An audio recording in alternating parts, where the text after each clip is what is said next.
Τις τελευταίες ώρες, έντονη αναστάτωση προκάλεσε ένα περιστατικό που συζητήθηκε έντονα στα social media και στους κύκλους της μουσικής σκηνής, με πρωταγωνιστή τον Γιώργο Νταλάρα.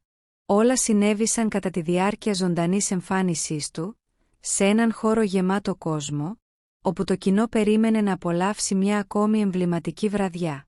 Σύμφωνα με μαρτυρίες παρευρισκομένων, υπήρξε μια στιγμή που η ατμόσφαιρα άλλαξε απότομα. Ο καλλιτέχνης, ενώ τραγουδούσε, φάνηκε να διακόπτει για λίγα δευτερόλεπτα, κάτι που δεν πέρασε απαρατήρητο.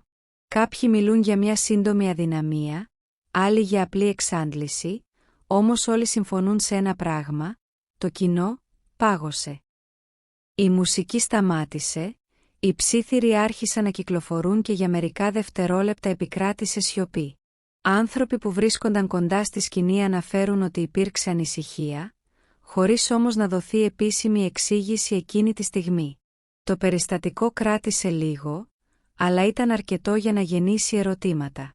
Στα social media, το βίντεο και οι περιγραφές άρχισαν να κυκλοφορούν με ταχύτητα.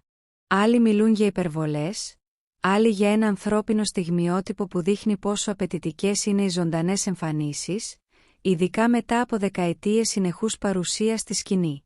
Το όνομα του Γιώργου Νταλάρα έγινε πρώτο θέμα συζήτησης, όχι για τη φωνή του, αλλά για εκείνα τα λίγα δευτερόλεπτα που άλλαξαν τη ροή της βραδιάς.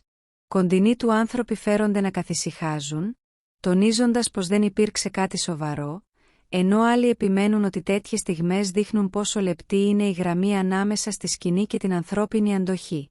Μέχρι στιγμής, δεν υπάρχει επίσημη δήλωση που να ξεκαθαρίζει τι ακριβώς συνέβη, κάτι που αφήνει χώρο σε σενάρια και εικασίες. Το μόνο σίγουρο είναι ότι το περιστατικό άγγιξε τον κόσμο, γιατί ο Γιώργος Νταλάρας δεν είναι απλώς ένας τραγουδιστής, αλλά ένα κομμάτι της συλλογικής μνήμης.